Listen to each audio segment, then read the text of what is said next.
Bonjour Joachim Lafosse. Bonjour. Votre film Les Chevaliers Blancs à l'affiche cette semaine, film événement avec notamment Vincent Lindon. C'est quoi cette histoire finalement? C'est dire que l'enfer est pavé de bonnes intentions? Ah, s'il y a une chose qui me fascine et qui m'a... Quand j'ai observé ce qu'on a appelé l'affaire de l'Arche de Noé, le récit médiatique, moi j'étais absolument fasciné, je n'arrivais pas à décrocher.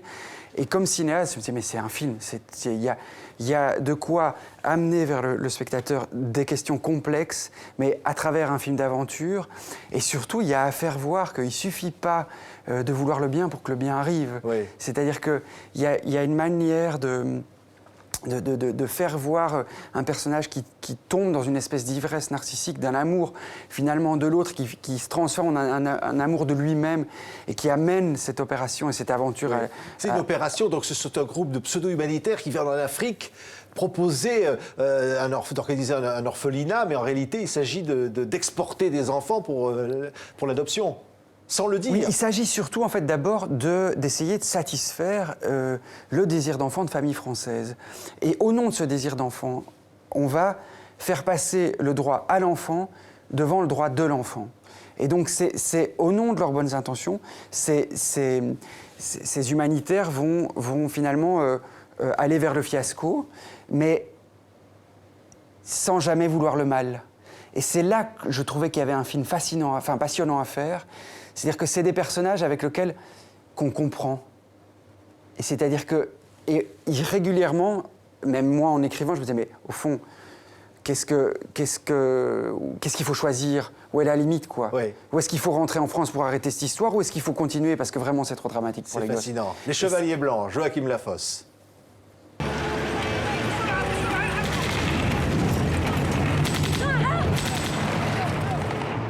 Écoutez-moi, on est là pour s'occuper des orphelins. C'est important qu'ils aient moins de 5 ans. Non mais qu'il n'y ait pas de confusion, on n'achète pas des enfants. On est une ONG les gars, je vous rappelle. Hein. Il y a 300 parents qui ont payé 2200 €, parce qu'ils attendent en 3 semaines à Bordeaux. Ça, ils ont toujours été hyper clairs avec les parents, ils savent très bien qu'il y a un risque. Are you aware of the risks you've been taking, sir? I give you one advice. I just don't want anybody pass through that zone. Dis-lui qu'on a pris beaucoup de risques pour venir ici. Il avait promis qu'il y aurait des enfants. Cet homme est charismatique, hein, c'est incarné par Vincent Lindon, qui est le chef de l'équipe. Personnage, évidemment, Louise Bourgoin, Mais on n'emmène pas Valérie une Donzelli. opération comme Oui. celle-là sans être séduisant, charismatique. C'est pour ça que moi je trouvais que Vincent était l'acteur parfait pour interpréter ce rôle, parce qu'il emmène avec lui. On a envie de le croire.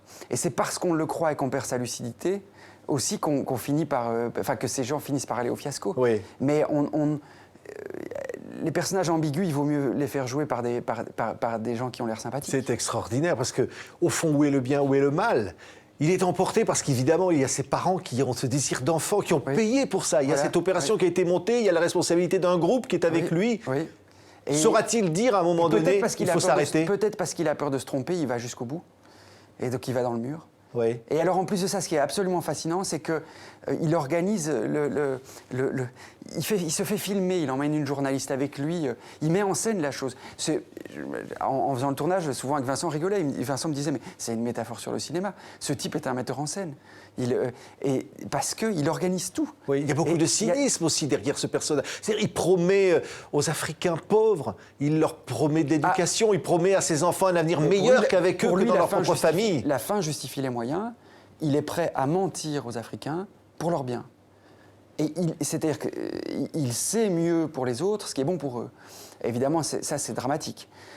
Mais il emmène avec lui, et je pense on parle rarement de ça, mais ce type peut-être sait qu'il va se tromper, et il a tellement peur de se tromper qu'il continue encore.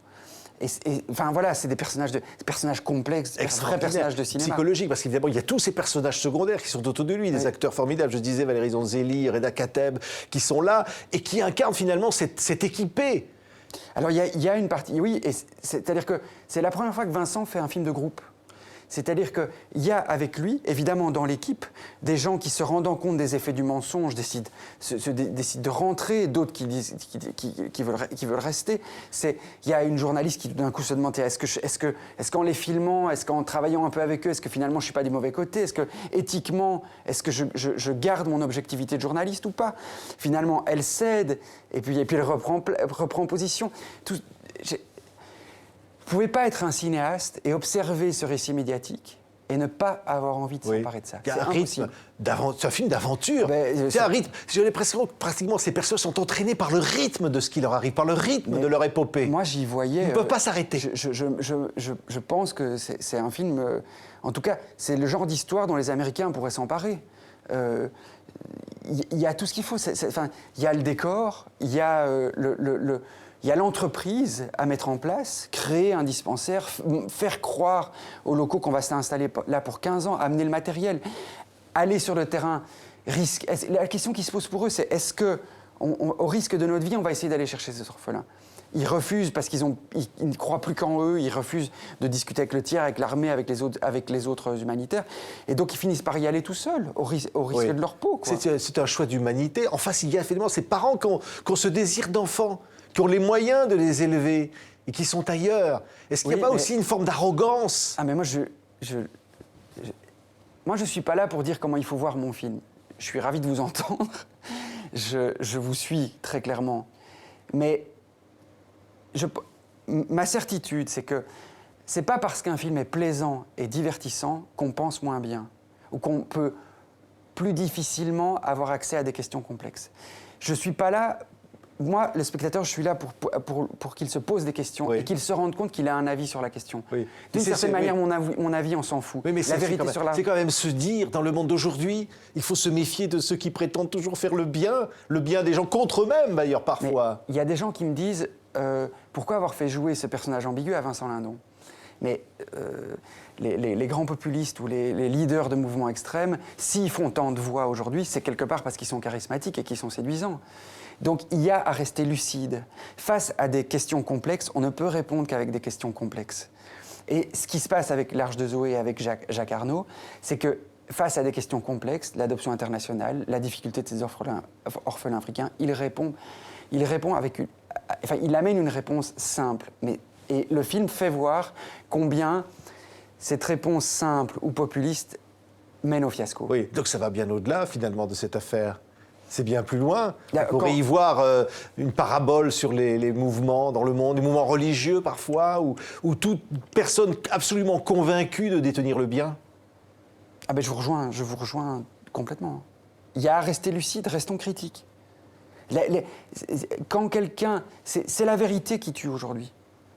Et les gens posent des bombes au nom de la vérité, des humanitaires peuvent partir au fiasco au nom de leur vérité. Restons dans le doute. Merci beaucoup Joachim Lafosse. C'est un film à vous. événement, Les Chevaliers Blancs, qui sort cette semaine, le film de la semaine, et il est formidable. Merci d'avoir été notre invité. Merci à vous.